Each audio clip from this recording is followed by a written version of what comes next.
Assalamualaikum warahmatullahi wabarakatuh. Innal hamdalillah nahmaduhu wa nasta'inuhu wa nastaghfiruh wa na'udzu billahi min shururi anfusina wa min sayyiati a'malina. Man yahdihillahu fala mudilla lahu wa man yudlilhu fala hadiya lahu.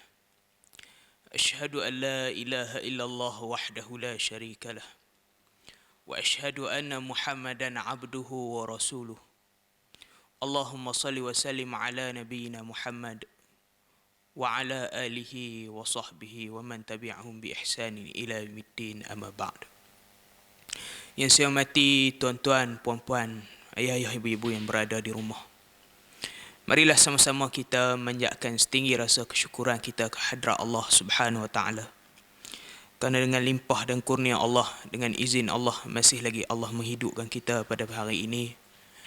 Masih lagi Allah memberikan kita kesempatan dan peluang untuk kita berada dan di hadapan telefon ke, laptop ke, untuk menonton rancangan Perlis Mengaji ini, siaran Perlis Mengaji ini, mengambil sedikit perkongsian-perkongsian ilmu berkenaan dengan ilmu-ilmu Allah Subhanahu wa taala.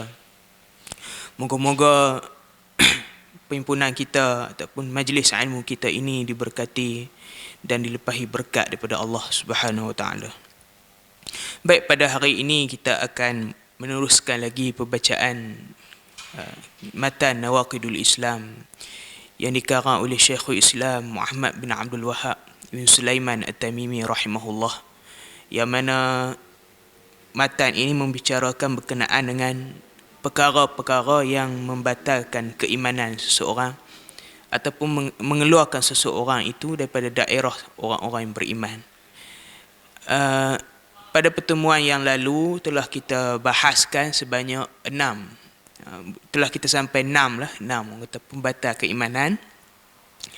Dan insya-Allah pada hari ini kita akan masuk pembatal yang ke-7, Naqidus Sabi'.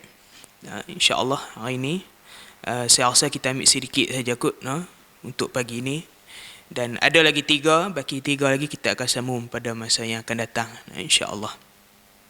Qala muallifu rahimahullahu ta'ala wa nafa'na bihi wa bi'ulumihi fid darain amin. Naqidus Sabi' as-sihru. Tok guru kita kata as-sihru. Wa minhu sarfu wal 'atfu faman fa'alahu aw radiya bih kafaru.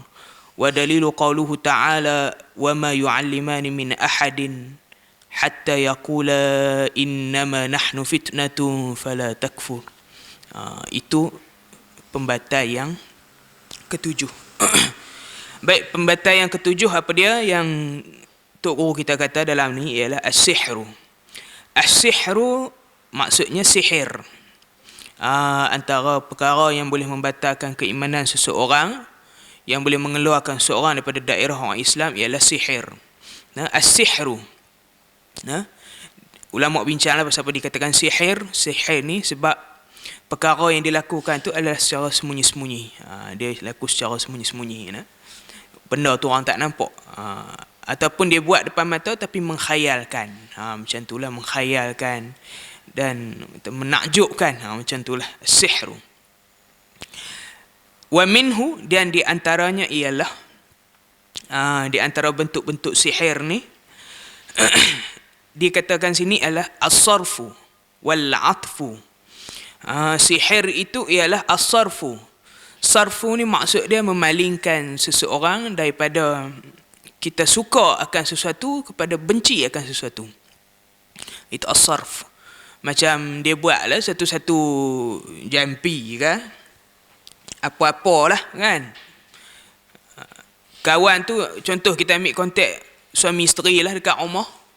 Mungkin dia tengok suami dan isteri tu bahagia hidup, jadi dia nak buat sesuatu ataupun dia nak sihir supaya rumah tangga itu menjadi, orang kata, menjadi rosak. Dengan menggunakan sihir dia boleh membuat daripada menjadi suka menjadi benci. Jadi benci terhadap suami atau isteri. Kalau isteri itu tengok muka lelaki dia, pelik kawan ni, masa nikah dulu awak tak apa lagu ni, awak tak muka lagu ni kan. Kalau suami pula tengok muka isteri itu balik-balik kerja tu tak ada ni, dia jadi qabih, dia muka dia tu jadi teruk, dia kata muka tu jadi teruk, tak ada sinar, tak menyejuk mata, padahal tak ada apa pun, tapi disebabkan telah disihir dengan berbagai-bagai cara lah, jadi sesuatu yang indah itu dikelihatan buruk. Itu as-sarf. Seterusnya dia kata as-sarfu wal atfu. Atfu ini dia lawan pada yang tadi. Atfu maksudnya mula-mula tengok tu tak apa nak berkenan, bahkan benci pula kan, tapi dia buat sesuatu membuatkan dia menjadi lebih suka pula macam tu. Mula-mula tu benci, tapi di sihir tengok-tengok jadi suka pula. Macam tu kan. Contoh kalau kita ambil contoh, kalau orang Melayu ni lah, orang Melayu ni ada juga sihir dia kan. Pada term-term dia ada nama-nama dia sihir tu. Katalah seorang perempuan itu ingin memikat suami dia, sedangkan suami dia ni tak apa nak berkenan kat perempuan tu, tapi terpaksa lah kan, terpaksa menikah ke apa semua, jadi dia buat sesuatu. Dia buat sesuatu bagi suami dia suka. Buat apa? Orang kata buat nasi tangah, nasi kangkang tu kan. Nak cerita proses tu kan, dia ambil nasi tu panas, letak bawah dia tu, yang isteri tu, sehingga orang kata peluh-peluh daripada celah kelangkang, orang kata apa, isteri itu jatuh ke dalam nasi itu, lalu dijamu kepada suami makan apa, makan. Dia jadi gila pelik, dia jadi suka pelik kat perempuan ni. Itu pun salah satu sihir kat nasi, orang kata nasi kangkang, nasi tangah. Kalau lelaki pula, lelaki tu dia berkenan kat perempuan tu, mengorak tak boleh. Tak boleh kan, perempuan tu reject terutamanya. Dia buatlah satu minyak. Minyak tu minyak putih kecil tu, panggil minyak dagu tu. Minyak dagu tu calik kat tapak tangan sikit, kalau jumpa perempuan tu, dia orang kata, orang paling kata dia picuek lagu tu lah, dia sentuh lagu tu kan. Balik rumah, termimpi kan lelaki tu, termimpi sampai nak mai dah rumah, apa tak terkawal. Itu salah satu yang dikatakan as-sarf. Membuatkan satu benda yang dibenci itu menjadi suka. Tak suka pun, tapi dia buat bagi jadi suka. Contoh tu lah contoh dia. Itu antara contoh-contoh orang kata sihir lah yang Tok Guru kita letak. Ada lagi sebenarnya, ada lagi. Contoh dia guna azaim, dia guna azimat ni. Azimat ni. Warruqa ataupun jampi-jampian ni. Jampian ni Islam bagi jampi. Cuma jampi-jampian yang syirik, yang khurafat je yang Islam tak bagi. Adapun jampi-jampi yang tidak melampau, ada unsur-unsur dia guna ayat Quran dan sebagainya. Allah kata wa yunazzilu minal Qur'ani ma huwa shifaa wa rahmatul lil mu'minin. Telah kami turunkan Al-Quran itu sebagai satu syifa, satu penawar, wa rahmatul lil mu'minin, dan rahmat kepada orang-orang yang beriman. Kalau jenis-jenis macam tu tak apa kalau dia guna Al-Quran ni. Macam budak tu tak apa boleh mengaji. Mak dia pun heran, apa nak buat tahan. Pak Isa pun dapat lekeh kan. Pak Isa pun dapat lekeh, markah pun teruk, tak apa nak elok. Jadi dia jampi lah. Ambil ayat ke dia jampi. Itu tidak jadi masalah lah. Waktu saya kata kalau orang-orang yang macam anak-anak yang lembam ataupun dia slow sikit ni, tak payahlah duk beli lah apa ayat-ayat jampi itu, tak payah duk suruh orang jampi lah. Kita tu sebagai ibu sendiri pun boleh jampi. Boleh jampi, gunalah ayat Quran apa-apa pun. Saya ni mana arti nak jampi, dia kata saya nak baca apa, bacalah ayat-ayat kursi. Baca ayat-ayat kursi tu, apa-apa je lah, alam nasyrah ke apa ke, baca. Tak hafal dia kata, baca Fatihah lah, senang. Nak baca Fatihah, ayat Quran juga. Apa-apa sahaja, apa-apa sahaja daripada Al-Quran tidak menjadi masalah. Asalkan jampian itu jampian yang boleh. Jampian yang tak boleh ni ialah dia suruh-suruh nama-nama, benda-benda yang khurafat, nama-nama semangat ni, dewa ni, yang tu tak boleh lah. Warruqa. wal uqad ataupun ikatan-ikatan apa wa adwiyah ataupun dia guna sebagai sebarang kata apa sebarang ubat untuk tujuan sihir, wa tadkhinat ataupun dia guna asap. Orang Melayu ni ada lah asap-asap ni apa dia kata kemiang-kemiang ni kan. Kemiang ni layuk-layuk kerih lah apa lah kan. Orang kata apa mandi kerih apa lah kan. Macam tu lah, tak boleh.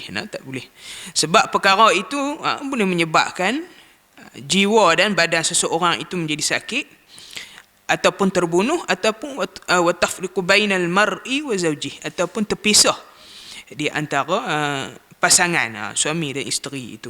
Perkara yang tersebut disebut sebagai sihir. Nak sebut satu-satu pun tuan-tuan dah tahulah. Itu cuma saya nak ulang-ulang baliklah. Apakah ciri-ciri yang dikatakan sihir itu? Faman fa'alahu aw radiya bih kafar. Sesiapa yang beramal dengan sihir dan meredai perbuatan tersebut, maka dia menjadi kafir. Ini tu kita kata. Siapa yang beramal dengan sihir, siapa yang mengejarkan sihir, ini dia sihir orang, dia santau orang. Santau tu pula, santau ni macam-macam kan. Santau angin lah, santau apa lah kan. Macam-macam. Dan dia meredai pula perbuatan tersebut, dia suka, dia reda pula perbuatan tersebut, maka orang tersebut menjadi kafir. Wa dalilu qauluhu ta'ala, seperti mana dalil Allah Subhanahu wa taala ialah Al-Quran, wa ma yu'allimani min ahadin hatta yaqula innama nahnu fitnah fala takfur. Ini dalil dalam suratul Baqarah. Ayat ni kita akan bincang sebentar nanti insya-Allah. Baik. Telah kita ketahui sihir ini, lebih baik antaranya kita tahu orang kata sejarah bagaimana sihir itu datang. Bagaimana sihir itu datang? Bila mana sihir itu bila sihir ni mula-mula ada? Zaman law dah kan ada sihir. Zaman dulu tak ada ke sihir? Semua itu Allah sebut di dalam Al-Quran. Di dalam Al-Quran. Tuan-tuan kalau boleh buka Al-Quran, buka suratul Baqarah ayat 102. Ayat 102. Ayat yang mula dia wattaba'u ma tatlu syayatin. Kita ambil yang ni, yang tengah-tengah ayat. Baik, sihir ini Allah cerita di dalam Al-Quran telah muncul sebelum dari zaman Nabi lagi. Sebelum dari zaman Nabi lagi di negara Babylon. Di negara Babylon. Yang mana Allah mengutuskan malaikat Harut dengan Marut untuk mengajarkan sihir pada manusia. Allah kata dalam Quran, A'udzubillahi minasyaitonirrajim. Wa ma unzila 'alal malakain. Tidaklah kami utuskan dua orang malakain, dua orang malaikat di Babil, di negara Babylon. Negara Babylon ni negara yang terletak, kalau waktu sekarang ni dia letak di Iraq lah. Dia ni tak ada dalam negara ni. Negara orang kata kerajaan apa ni, Mesopotamia kuno. Negara Mesopotamia, kerajaan Mesopotamia. Negara besar lah negara tu. Dan kalau tidak silap saya lah, negara Babylon ni lama dia punya bertapak tu. Sehingga zaman Nabi Ibrahim pun ada negara Babylon. Zaman Nabi Ibrahim pun ada negara Babylon. Dan dikatakan Namrud itu ialah pemerintah kepada Babylon. Selepas tu zaman Nabi Ayub ada juga. Zaman Nabi Ayub ketika mana pemerintah itu nama dia apa? Bukhtanasar. Dia pemerintah orang kata Babylon juga. Kerajaan Mesopotamia. Maksudnya kerajaan ini kerajaan yang besar. Kerajaan yang besar. Yang memerintah lama di muka bumi ini. Antara kerajaan yang besar lah. Kuno lah. Tapi lah tak ada lah. Lah tak ada. Tinggal dia punya apa orang kata runtuhan-runtuhan dia boleh pergi tengok lah. Di Iraq. Jadi Babylon ini terletaknya di Iraq, iaitu kerajaan Mesopotamia yang lama, yang kuno. Dan ketika itu Allah utuskan dua orang malaikat ke negara Babylon ini. Allah utus dua orang malaikat. Nama malaikat tu Allah kata Harut wal Marut. Malaikat itu nama dia Harut dan Marut. Walaupun ada perbincangan dalam kalangan ulama, Harut dan Marut ni malaikat kah? Sebab khilaf, ulama khilaf. Ada yang kata Harut dan Marut ni bukan malaikat, tapi dia manusia biasa. Nama dia Harut dan Marut. Ada juga tu. Tapi pandangan yang rajih, yang rajih seperti mana yang dikatakan oleh Fadilatul Syekh Ibn Bas, dia kata Harut dengan Marut ini adalah malaikat. Seperti mana yang Allah kata, malakain, dua orang malaikat. Nama dia Harut dengan Marut. Tak nak dengar pun nama ni, dia kata Harut dengan Marut ni. Tu orang kata, kami lalu hafal yang 10 orang malaikat tu je. Harut dengan Marut ni jarang pula dengar. 10 orang malaikat tu yang asal. Yang asal, yang tuan-tuan duk hafal tu. Jibril, Mikail, apa tu semua tu kan. Israfil, Malakul Maut, apa tu semua tu ialah malaikat-malaikat yang wajib diketahui. Malaikat-malaikat yang wajib diketahui. Ada tak malaikat yang Allah sebut dalam Al-Quran? Ada. Allah sebut nama Jibril. Dalam hadis pun Nabi kata, Allahumma rabbal Jibril wa Mikail wa Israfil. Allah Tuhan kepada Jibril, Tuhan kepada Mikail, Tuhan kepada Israfil. Allah sebut. Dan ada juga nama-nama malaikat yang Allah tidak sebut. Yang Allah tidak sebut. Seperti mana yang Allah kata, wa yahmilul 'arsya rabbika yawma idzin thamaniyah. Ya Allah kata pada hari akhirat nanti akan ditanggung arasy Tuhanmu itu di atas kamu itu dengan 8 malaikat. Malaikat yang gagah-gagah lah yang akan tanggung arasy Allah nanti, singgah sana Allah nanti pada hari akhirat itu. Tapi Allah tak sebut pun nama-nama setiap seorang malaikat yang tamaniyah tu berapa? Yang 8 bukan 8 orang, malaikat bukan orang. Yang 8 itu Allah tak sebut secara terperinci nama apa. Wajib kepada kita untuk beriman tanpa mempersoalkan nama dia, seperti mana yang Allah tak sebut, sebab Allah tak sebut dalam Al-Quran. Tapi antara malaikat yang Allah sebut juga dalam Al-Quran, Harut dengan Marut yang Allah utuskan di negara Babylon ni. Pasal apa Allah utuskan Harut dengan Marut kepada penduduk Babylon? Sebab Harut dengan Marut ini datang sebagai fitnah, sebagai ujian kepada orang-orang Babylon, yang mana Allah perintahkan mereka ini, wahai Harut dengan Marut, pergi dekat negara Babylon ini, ajarkan sihir kepada penduduknya. Ajarkan sihir kepada penduduknya. Ajarkan sihir itu habaq kat mereka, macam ni sihir. Sihir ni macam ni, macam ni, macam ni. Jangan beramal aja. Itu fitnah dia, itu ujian dia. Cuma jangan beramal, jangan sihir itu. Hampir hajak ya.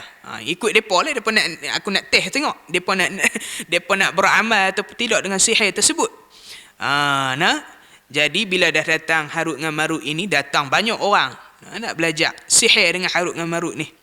Dan Harut dengan Marut ni kata, wa ma yu'allimani min ahad hatta yaqula innama nahnu fitnah. Kami ini mereka berdua itu, jadi daripada Harut dengan Marut itu tidak mengajarkan seseorang pun, melainkan mereka akan bagi tahu kami ini ialah fitnah buat kamu semua. Orang nak mengajar, wahai Harut Marut, hajat sihir kat kami.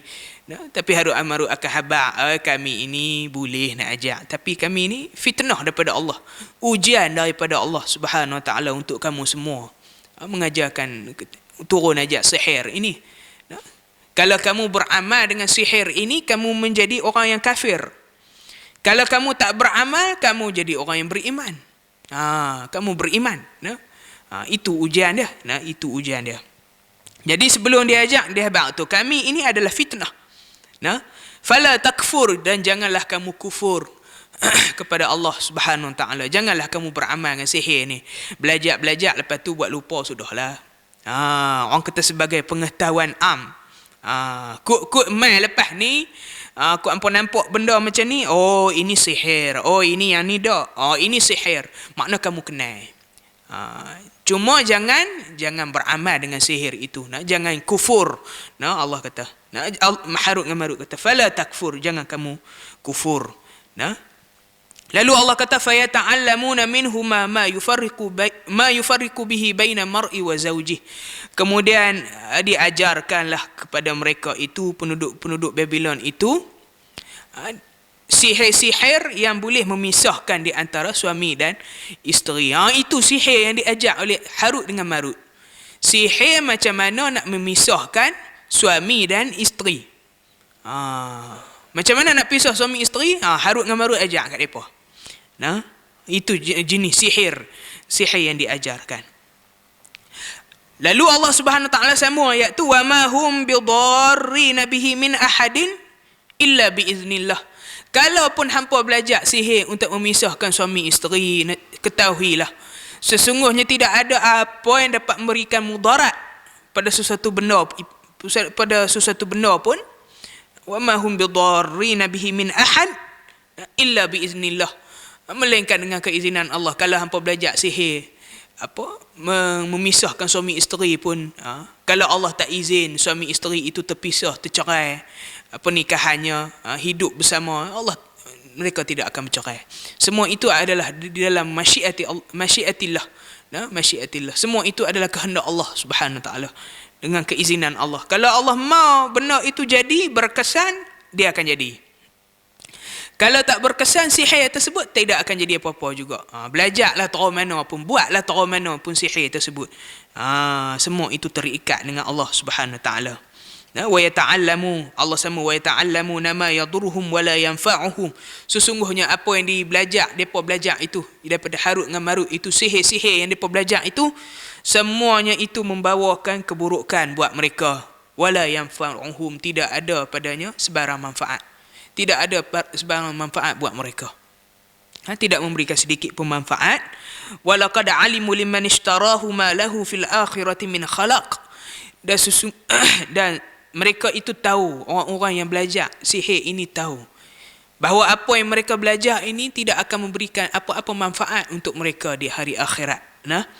Wala bi'sa ma syarabihi anfusahum, dan sesungguhnya Allah kata amat buruklah apa yang mereka pilih itu, jalan mereka beramal dengan sihir itu. Kalau mereka buat, sungguh buruk, Allah kata.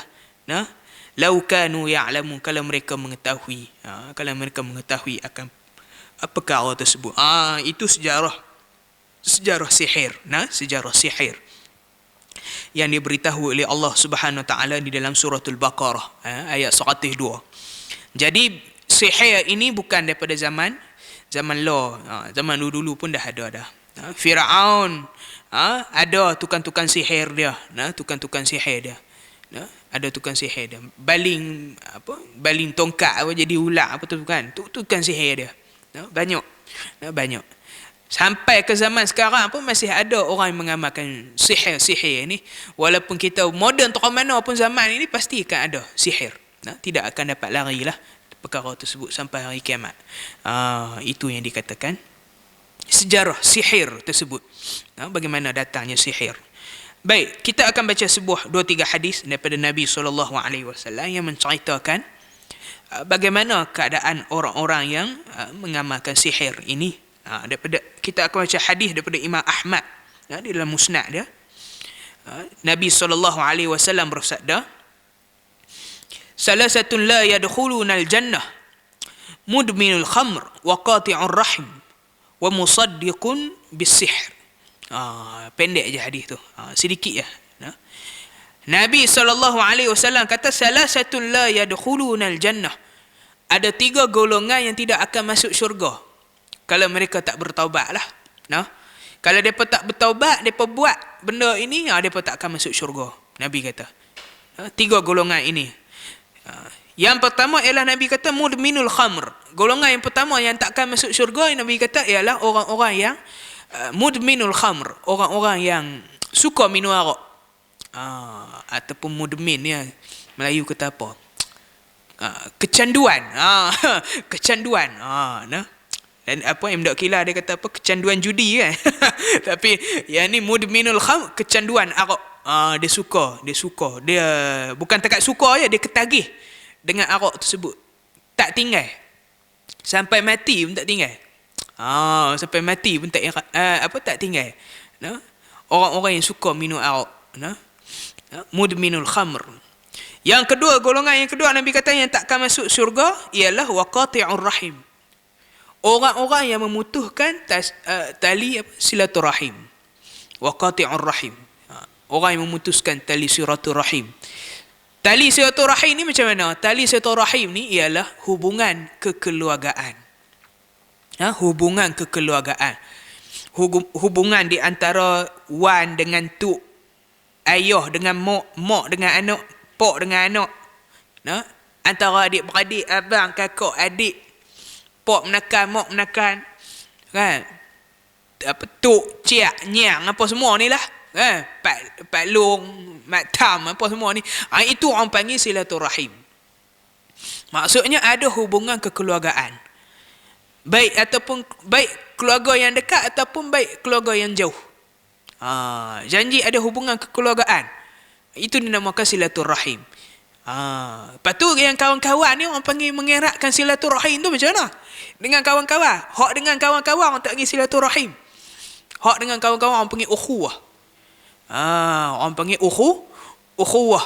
Orang tak panggil silaturahim. Tu sebab tu kena guna terma tu kena bagi orang kata kena bagi betul.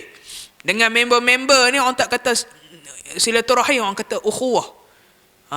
Yang Nabi kata memotong silaturahim ini ialah orang-orang yang memotong tali persaudaraan di dalam keluarga. Dia buat bagi abang berkelahi dengan adik, dia buat bagi adik berkelahi dengan pok menakan, berkelahi dengan mak menakan, dia buat bagi pok berkelahi dengan wan. Dia buat macam tu. Ada saja cara dia. Dia cucuk kawan ni sikit, dia cucuk kawan ni sikit, dia sonok tengok orang bergaduh. Itu orang yang kata qati'ur rahim. Orang yang memutuskan silaturahim tu. Golongan yang ni yang kedua tu Nabi kata takkan masuk. Takkan masuk ke dalam syurga. Kalau dia tak bertaubat. Yang ketiga Nabi kata wa musaddiqun bisih. Golongan yang ketiga ialah golongan yang membenarkan sihir. Dia percaya kepada sihir. Mempercaya pada sihir dan beramal pula dengan sihir tersebut. Beramal dengan sihir tersebut. Jadi dia tidak akan masuk syurga kalau dia tidak bertaubat. Macam itulah. Itu hadis riwayat Ahmad di dalam musnad dia. Di dalam musnad dia. Baik, seterusnya hadis yang lain daripada Imam Ahmad juga dan Abu Daud. Nabi kata dari hadis riwayat Ibnu Mas'ud radhiyallahu anhu dengan sanad yang marfu'. Nabi kata inna ruqa wa tamaim wa tiwalata syirk. Nabi kata sesungguhnya ruqa, sesungguhnya jampi-jampian yang syirik. Bukan yang tidak syirik ini. Sesungguhnya jampi-jampian yang syirik. Wa tamaim ni ataupun kita sebut sebagai tamaim yang orang kata apa? Macam tangkai-tangkai tu. Itu tamaim orang panggil. Tamimah orang panggil itu tamimah ataupun tamaim. Orang yang mengamalkan tangkai-tangkai ni. Tangkai-tangkai inilah. Wa tiwalah tasyirk. Dan tiwalah ni suatu sihir yang memisahkan suami isteri. Yang tu itu istilah lain lah tiwalah. Semua ini adalah tiga benda ini adalah syirik. Nabi kata jampi-jampian yang kata menyesatkan, yang syirik. Tangkai-tangkai, pakai pelarih ke apa ke, pakai pelarih ke apa ke. Anak tak mau berhenti kaya, ambil bubuh benang lah apa lah kat tengkuk, pergi tempat kerja duk kena kacau. Pesan pula pakai ni tali ni dah dijampi. Bubuh dekat ni, bubuh kat lengan ke apa ke. Nescaya orang takkan main dekat kat kita. Orang takkan kacau kita. Dia pesan lagu tu. Tapi dengan syarat kena bertakwa kepada Allah. Kalau tidak tak bertakwa kepada Allah, tali ni, tangkai ni tabang balik mai ke saya lah. Dia kata lagu tu. Dia contoh lah kan. Dia kata tabang balik mai ke saya. Dia kata lagu tu. Benda itu pun dikatakan tamaim. Walaupun dijampi oleh ayat Quran pun, kalau benda itu adalah tangkai, ia tidak dibolehkan. Wa tiwalah, dan tiwalah apa syirik Nabi kata. Tiwalah ataupun sihir yang memisahkan suami isteri tadi ni. Itu pun termasuk dalam perkara-perkara yang syirik. Itulah sebagian hadis yang menyatakan berkenaan dengan pengharaman sihir. Pengharaman sihir. Seterusnya, kita dah tahu dah bahawa orang-orang yang mengamalkan sihir ini syirik. Dan boleh menyebabkan dia keluar daripada Islam. Bagaimana pula dengan orang-orang yang mempercayai sihir? Mempercayai sihir. Ataupun hukum seseorang pergi jumpa tukang sihir. Bagaimana hukum dia? Kalau orang yang duk buat sihir tu kita tahu dah memang syirik. Tapi kalau orang yang pergi jumpa tukang sihir tu tok bomo kah? Kia-kia apa-apa kah? Macam mana hukum dia? Apa hukum dia? Dia ada dua keadaan. Keadaan yang pertama, kalau seseorang itu pergi jumpa Tok Bomo atau apa-apa ahli sihir lah kan, dia pergi jumpa tu, dia pergi minta lah. Nah, tapi dia tak percaya pun. Pergilah minta, dia kata kat kawan ni. Tapi itulah tak apa nak percaya kawan ni, tapi terapi lah kut-kut ma, dia kata. Ayat kan. Kut-kut ma, dia kata kan. Berkesan, kut-kut berkesan, dia kata. Mai jumpa pergilah. Orang macam ni macam mana?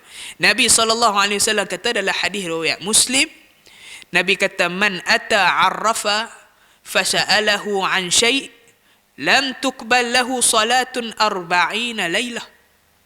Nabi kata man ata arrafa, sesiapa dalam kalangan kamu yang pi jumpa arrafa, tukang tilik ni. Tukang tilik, tukang ramai kan. Pisau tapak tangan lagu tu. Tolong tilik nak jadi apa 10 tahun, 20 tahun nanti. Esok nak jadi apa kan. Tolong tilik kat saya. Saya ni tak tahulah law ni awak dia lemah perut. Tolong tilik saya nak tahu nak jadi apa. Senang kita nak prepare hidup ni lagu mana, dia kata kan. Senang kita nak prepare. Kukmal depan-depan nanti tak kalut dah. Dah tahu dah benda apa nak jadi waktu depan ni. Dia pergi jumpa lagu tu. Tapi dalam hati dia, tapi dia kata, boleh suruh api lah tangan. Dia baca-baca api, tapi aku tak apa nak percaya. Dia kata, mau jadi tu pun betul kot, dia kata. Dia tak apa percaya kan. Man ata arrafa, siapa yang jumpa tukang tilik.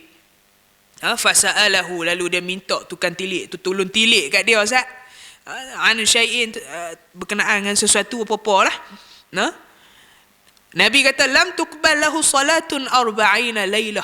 Sesungguhnya orang yang pergi jumpa tukang sihir itu, Allah tak terima solat dia 40 malam. 40 malam. Kalau dia menyesal sekalipun, dia solat 40 malam, Allah tak layan solat dia. Tak ada pahala. Tak ada pahala solat dia. Sia-sia je. Orang kata apa, letih buat tungin terbalik, dia kata. Letih je tungin terbalik, Allah tak terima solat dia. Disebabkan sekali dia biasa jumpa tukang tilik ataupun tukang sihir. Walaupun dia tak percaya.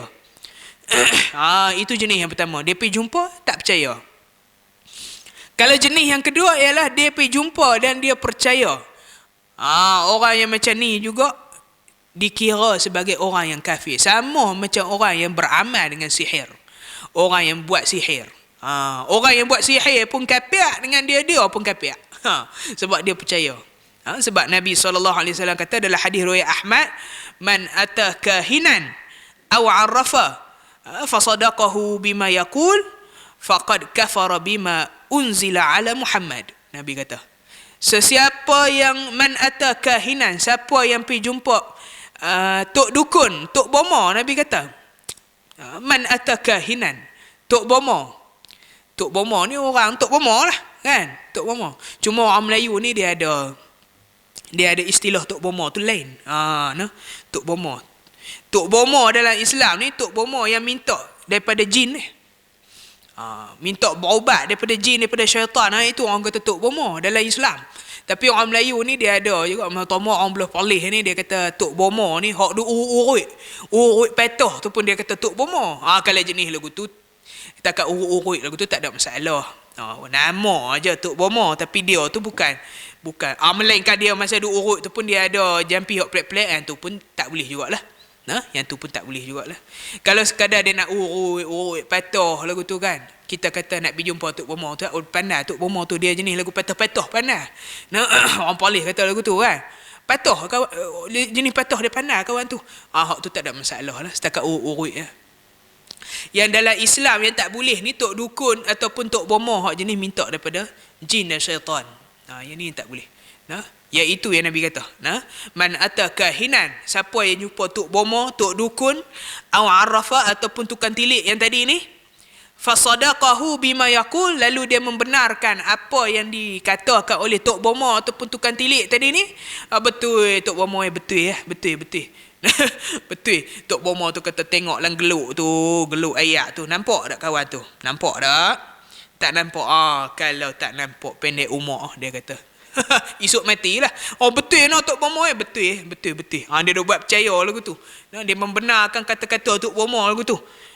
Sesungguhnya Nabi kata faqad kafara bima unzila ala Muhammad. Sesungguhnya dia telah kufur dengan apa yang diturunkan oleh Nabi Muhammad sallallahu alaihi wasallam. Yakni Islam. Maksud dia jadi kafir lah. Nah, dosa dia sama macam orang yang apa mengamalkan sihir tadi ni. Macam tu.